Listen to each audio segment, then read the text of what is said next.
What would you do if the person who loved you could not find the courage to protect you, and the person who hated you controlled the room?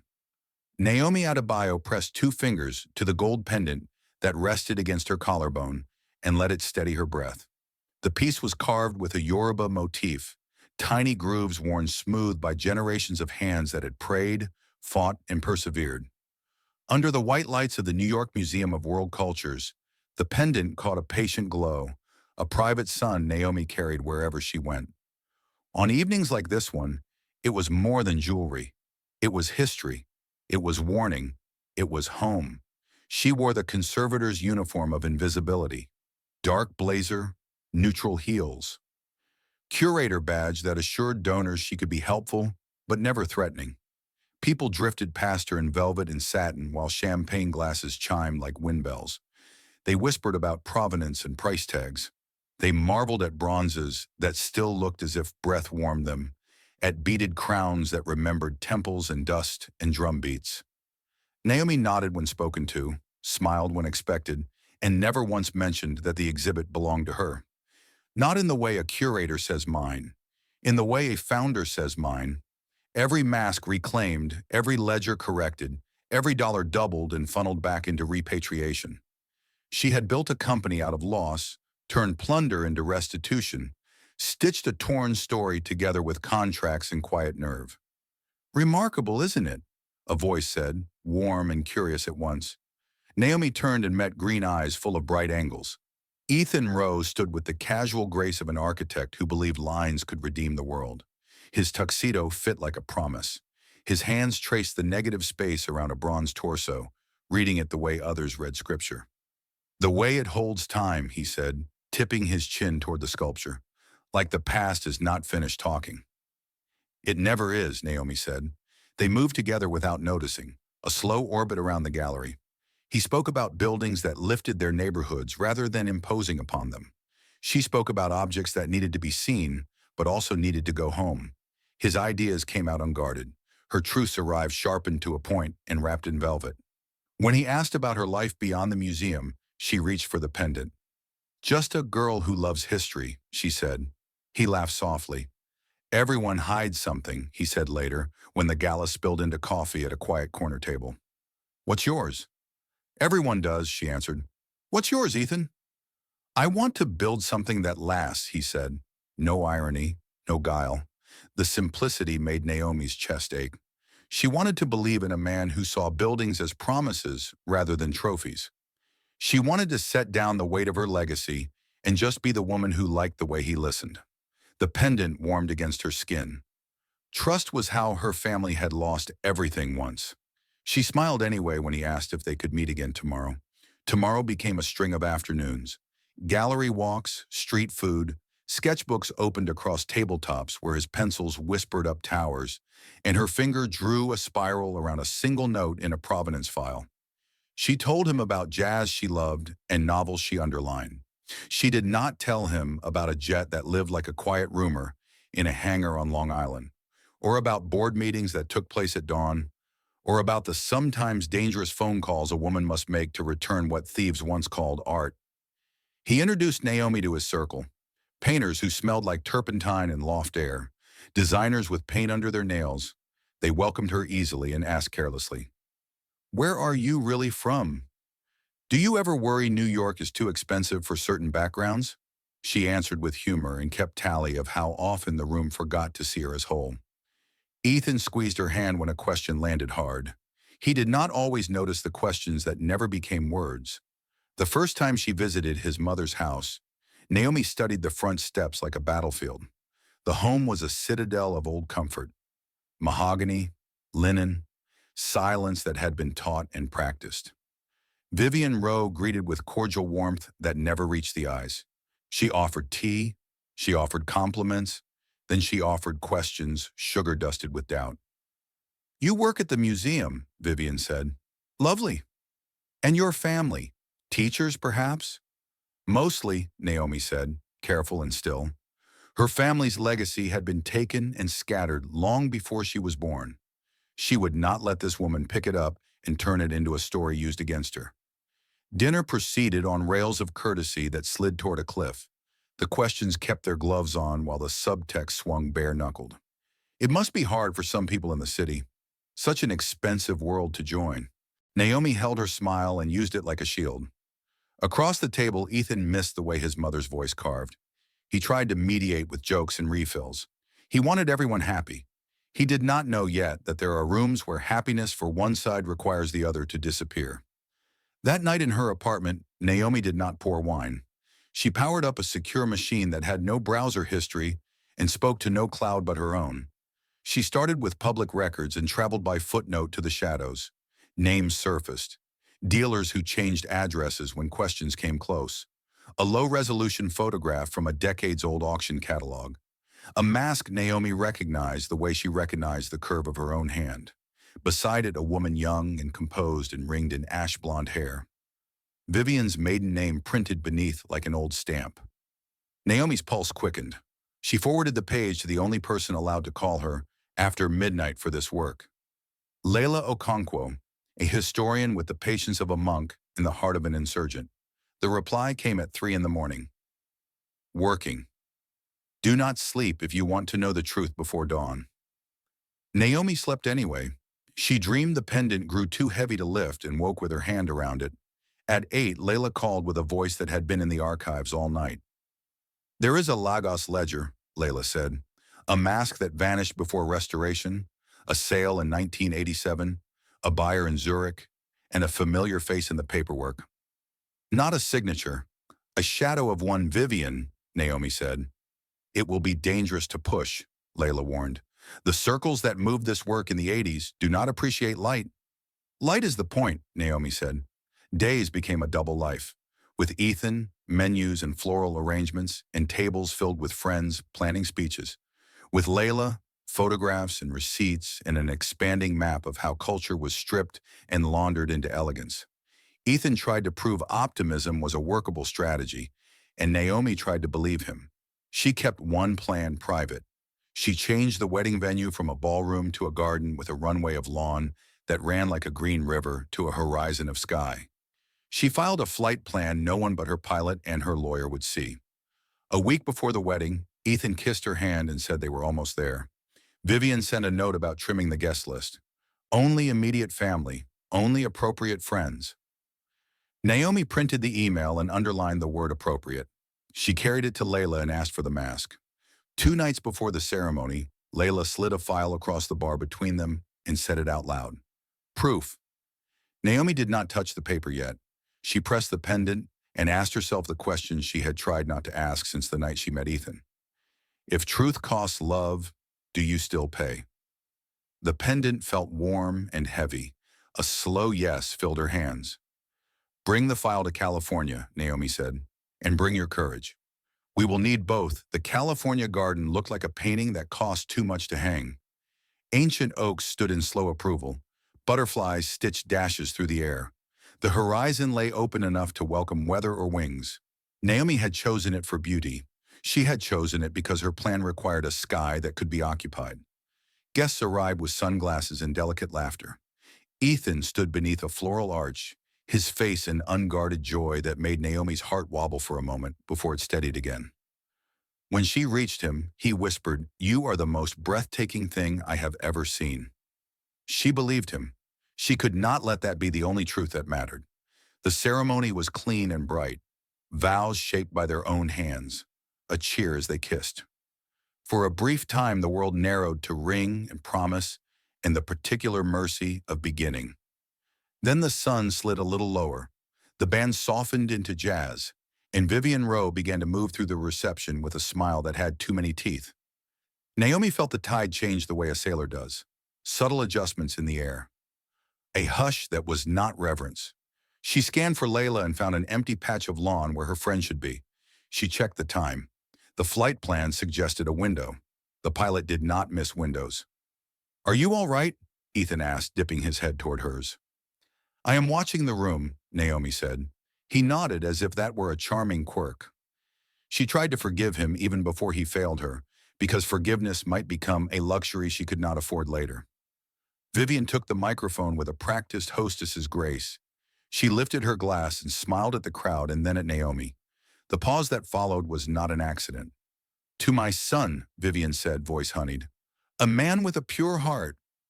May his life be filled with honesty. And to his bride, may she learn that love is not a ladder one climbs." Air left the garden. It rushed back in as a murmur. Naomi kept her face quiet.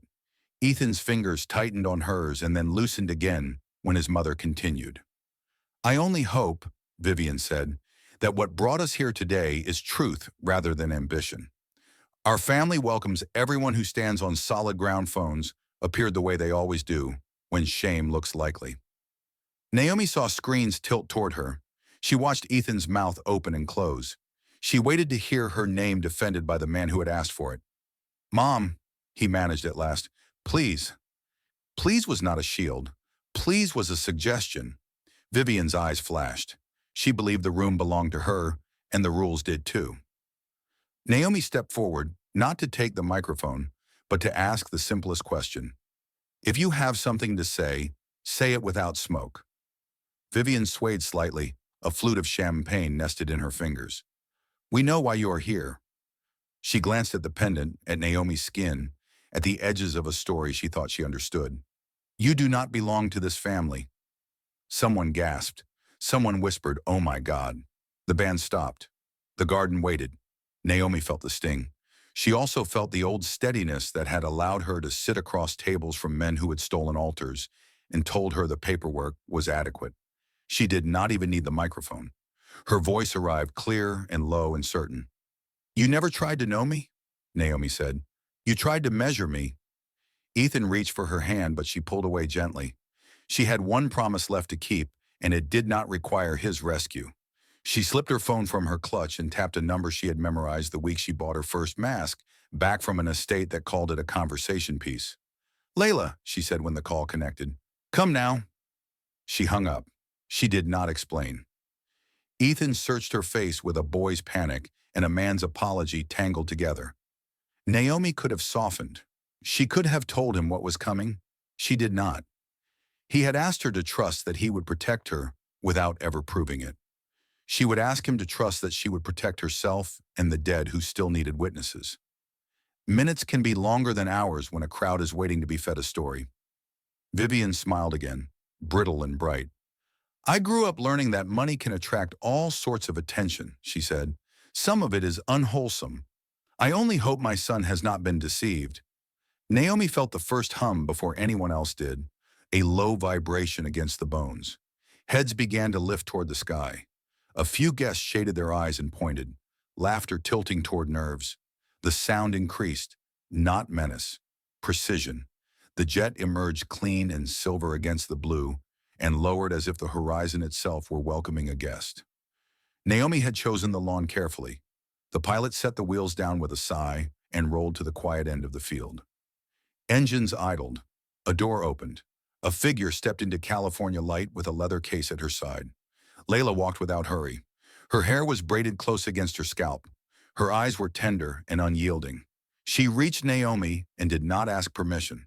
She simply lifted the case and set it on the bandstand and opened it so the sun could do its work. Inside lay paper that had traveled through too many hands, a photograph whose corners had been softened by years, a receipt that did not know it would one day be used to measure shame, a small archival print of a mask whose patterns matched the ones engraved on Naomi's pendant. Layla looked at Vivian the way a teacher looks at a student who knows the answer and is refusing to say it. "In 1987, Layla said, voice steady enough to cut glass, "a mask left Lagos without consent and entered a private collection by way of an intermediary who used a different last name. The intermediary appears in the photograph attached to the sale record. The same person negotiated a second transfer in 1989. The paperwork is incomplete by design. The signature is missing by habit. The face is present by arrogance." Vivian's lips parted. Her hand found the back of a chair. "This is absurd," she said. "I have no idea what you think you found." "You know precisely what it is," Layla said. The crowd had forgotten it was a wedding. It had become a tribunal. Naomi did not look at the phones. She looked at Ethan. She watched the way his face moved through confusion, toward comprehension, and then toward something harder that had his mother's shape in it. He turned to Naomi as if water could be taken back into the cup after it spilled. I did not tell you about my wealth because I needed to know your love was not a calculation, Naomi said quietly.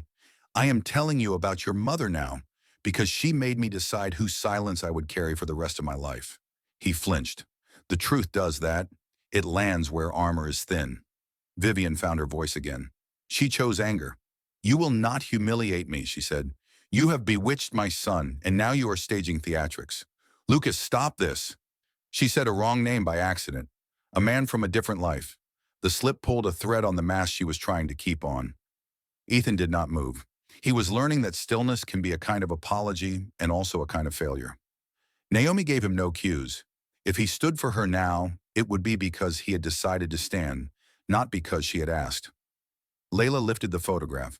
The face was younger, but it was not a stranger. You built a life on a theft, she said to Vivian, and you call the woman who survives that theft a climber. The pendant felt hot. Naomi remembered what the elders in her grandmother's kitchen always said. When truth arrives, you either stand up with it or lie down under it. Naomi took the microphone at last. This day was meant for love, she said. Instead, it has revealed something we must not carry into a marriage like a sealed box. I will not live in rooms where my place is debated. I will not pretend that a legacy of harm is merely a difference of taste. She turned to Ethan. There was tenderness in the way she said his name. There was iron under it. Show me who you are now. The garden held its breath for the answer. Silence can roar. It did now. The jet's engines murmured in the distance. The band stood forgotten beside their instruments, and the guests arranged themselves into an arena carved by curiosity and fear. Naomi felt the sun slide against her shoulders. She noted the way her gown's hem brushed cool grass. She placed her feet as if she were stepping onto a bridge that had not been tested. Ethan's throat worked. He looked at his mother, who had always managed rooms with posture and tone. He looked at Naomi, who managed this room with evidence in breath. He moved to stand beside Naomi, not behind. The motion was small and absolute. Mom, he said, voice low, whatever you did then, it does not vanish because we are uncomfortable now. Vivian stared. Control had been her native language. This was another tongue. She tried to translate and failed. You would humiliate me over a photograph and a stranger's story, she said. It is not a stranger's story, Ethan said. It is Naomi's. And it is mine if I marry her. I should have defended her from you weeks ago. I did not understand that neutrality is just choosing the side with more power. He turned to Naomi. I am late, he said. I am sorry. I cannot undo it. I can only stand where I should have stood. She wanted to fall into his arms and let the garden dream resume. She wanted to make every ancestor proud by insisting that love must carry truth or it cannot carry anything at all. She pressed the pendant and let both desires sit together without canceling each other. Vivian took a step forward. Her voice had lost its varnish. I was a different person then, she said. We all were different in the 80s. Men told me the paperwork was routine. I did not ask enough questions. I did not want to. Layla did not soften. The mask was sacred, she said. You did not need a footnote to know it should not be in your hands. Vivian's eyes shone. A mother's fear replaced a patrician's poise. What do you want me to do? She asked, so that I do not lose my son today. Naomi answered before Ethan could. Return what you took. Begin with a public acknowledgement. Fund a research fellowship for repatriation work you once refused to see. And apologize without requesting comfort as payment. The terms arrived like stones placed across a river. The only way over was to step on them. Vivian looked at her son. He did not rescue her. He nodded once toward the stones. She swallowed. She was not a woman accustomed to crossing where others told her to go. I will do it, Vivian said, voice strained. I will sign whatever is needed. I will say what I did and ask forgiveness from the people I harmed. Layla studied her. It was not absolution. It was a beginning. I will draft the language, she said. You will not shape it to make yourself handsome. A ripple of relieved laughter rolled through the crowd. It did not erase the severity of the moment. It let air back in. Naomi lowered the microphone. The work of repair had entered the room. Another work remained, as delicate as gold leaf and as blunt as a hammer. She looked at Ethan. He looked back with a steadiness she had not seen in him before. He had been all sail and no keel. Today something heavy had dropped into place and he did not tip as quickly. "Come with me," she said. "Now, not to run away, to begin on clean ground." Vivian flinched. "You would take him hours after this," she said, "after you have broken me in front of everyone I know." Naomi did not turn. "I did not break you," she said. "Truth did." She gathered her gown and walked the length of the lawn toward the waiting jet. Layla fell into step on one side, case in hand. Ethan walked on the other. The crowd did what crowds always do at the end of a story that might live forever on their phones. They parted. They speculated. They told themselves they had known from the beginning that something like this would happen. At the foot of the stairs, Ethan hesitated. He looked back once. Vivian stood alone, hand over her mouth, eyes wet in a way Naomi had not imagined possible earlier that day. Regret had come for her and sat on her shoulders like a necessary weight. Naomi touched Ethan's wrist. "If you board this plane," she said, "you board a life where love never demands my silence. You will sometimes choose me against what raised you. You will fail once in a while. You will repair quickly. You will never again tell me to give it time when the wound is open and bleeding in your house." "I will do all of that," he said. "And when I forget, you will not let me pretend forgetting is an accident." "Correct," she said, and something like a smile touched her mouth. They climbed. The jet's door sealed with a hush that felt like a covenant. Naomi sank into leather and finally let her eyes close. The pendant warmed, not burning now, just present. The engines rose. The garden fell away, and with it the theater of other people's certainty. Above the clouds, light poured hard and clean. Layla opened her case again and slid the documents across to Naomi and Ethan. "You will both read," Layla said. "We will decide together how the statement will land. We will send it before wheels touch the runway in Florence." "Florence," Ethan said, startled into a laugh edged with relief. "I forgot there was a honeymoon in the story." "There is only work," Layla said. "Sometimes the work is museums. Sometimes it is kissing. Both require attention." Naomi laughed softly. The sound surprised her. She was tired down to the bones. She was also clear. The clarity tasted like water. She turned the receipt between her fingers. She imagined the path it would take back to Lagos. She imagined Vivian sitting at a desk with a pen she did not like and writing words that her set would read and frown at. She imagined a fellowship in a scholar's name that had been pronounced incorrectly on panels for decades. She imagined a room full of children looking up at a mask and hearing where it came from without anyone clearing a throat. "People are going to say this was a spectacle," Ethan said, quieter now that the cabin had sunk into the white noise of flight. "It was a reckoning," Naomi said, "and a warning. To anyone who thinks love can be asked to hold its tongue while power speaks." He nodded. He slid his hand into hers.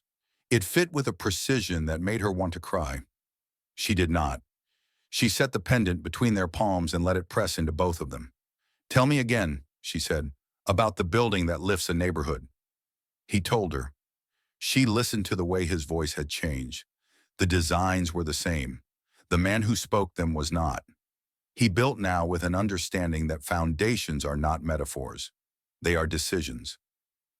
Hours later, they landed under a Florentine sky that smelled faintly of stone warmed by centuries. Before the wheels kissed Earth, Layla hit send on an announcement that would move around the world in under a minute. Vivian Rowe would hold a press conference, return what could be returned, pay for the search to find what could not, and answer questions she had avoided for 30 years. The statement carried Naomi's company name and Ethan's firm and a museum partner who had once been reluctant to say the word repatriation into a microphone. The door opened to evening. A car waited. Naomi stepped down into the soft light and felt a thread inside her unknot. Ethan followed, face open, posture humbled, and reached for one suitcase while a handler pitched the other into the trunk. "Will you ever forgive her?" he asked as the car slid away from the runway. "Perhaps," Naomi said, "but I will not audition for it." He nodded. She turned to the window and watched cypress and terracotta pass.